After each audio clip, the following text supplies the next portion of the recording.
guys, it is Wednesday, March the 6th, 2010.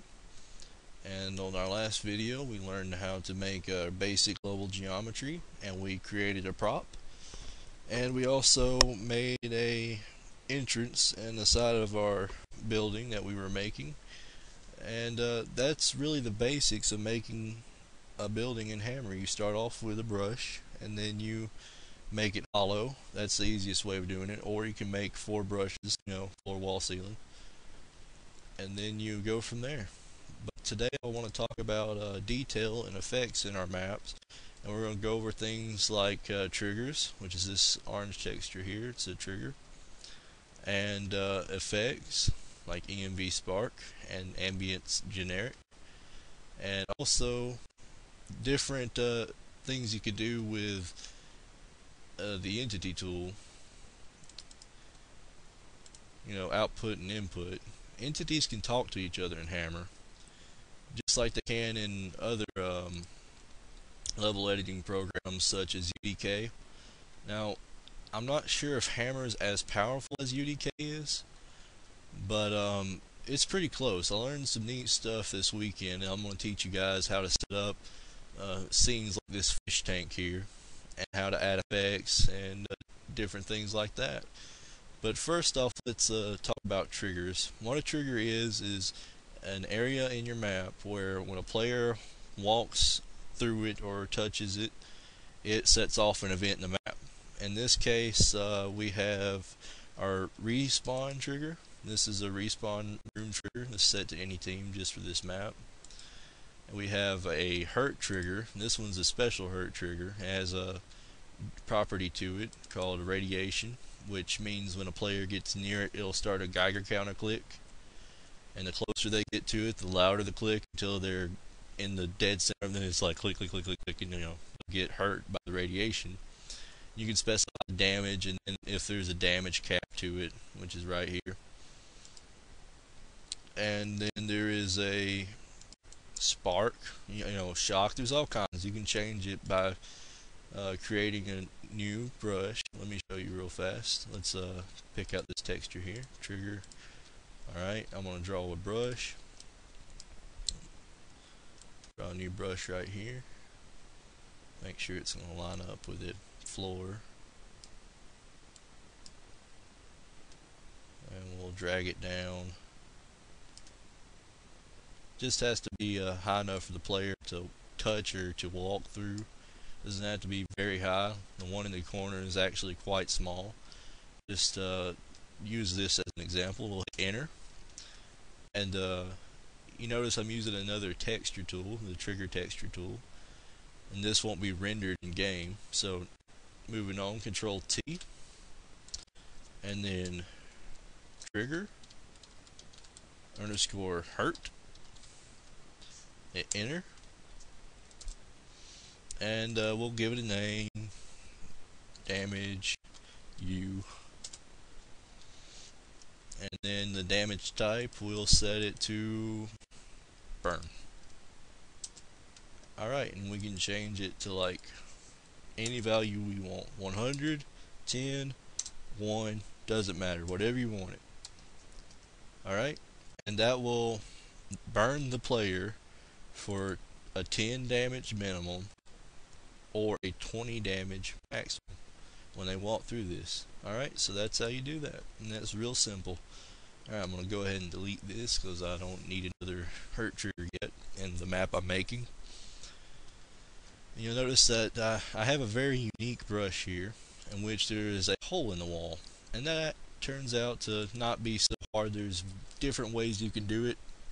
The simplest way to do it is like we did in our last tutorial. We create a brush, and then we make another brush like so, and then we go to tools and then carve, and we'll carve out a shape in the brush. And that's how I got this effect here. And I just textured the inside of our brush here with a brick texture. Alright, moving on, let's talk about decals. And we're moving really quick today, and that's because we got a time limit on YouTube, and I want to show you guys something neat that I learned this weekend. You can actually set scenes up on your map, and I knew you could do this, but I didn't have a idea that it could be so uniquely implemented. And I'll talk about that in just a minute, but let's discuss decals. What a decal is an overlay over a texture. Like this high voltage warning sign is an overlay on this brick texture, and it'll render in game like a poster, like someone stuck it there. So let's make another one real quick. On the other side of this wall here, we'll open up our texture browser, go to browse, type in decal, and then let's pick out a decal.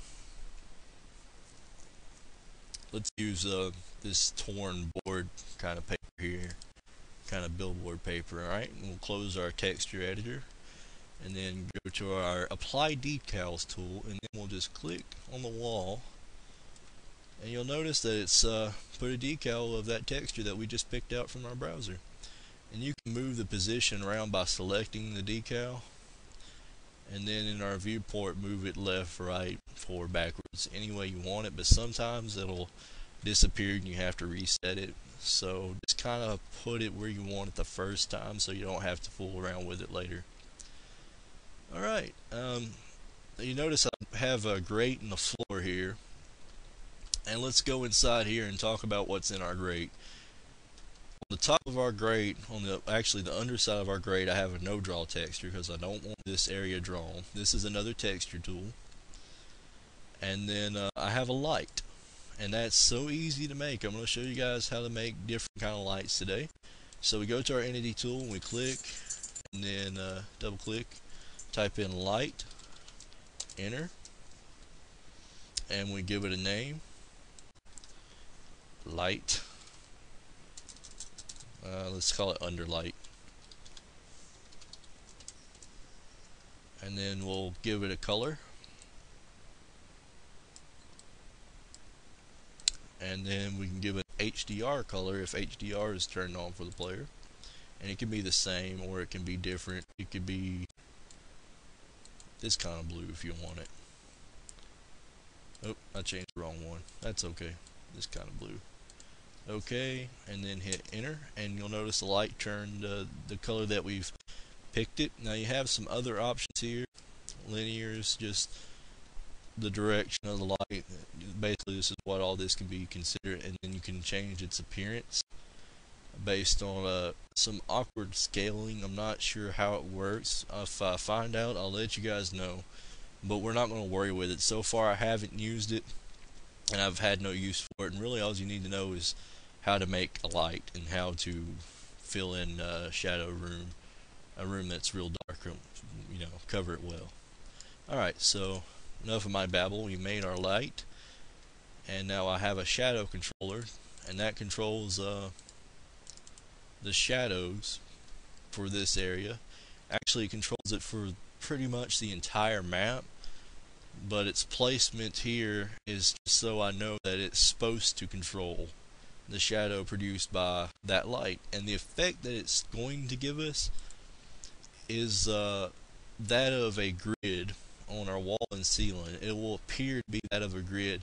Now, I didn't quite see it when I tested the map, when I compiled and ran the map, but that's only because I got extra lights here. But if you get near it, you can kind of sort of see it. Might be my light color, but you can fool around with that. That's just a normal texture on top, by the way. I just typed in metal, and I found that texture. You see you got a bunch of different ones here.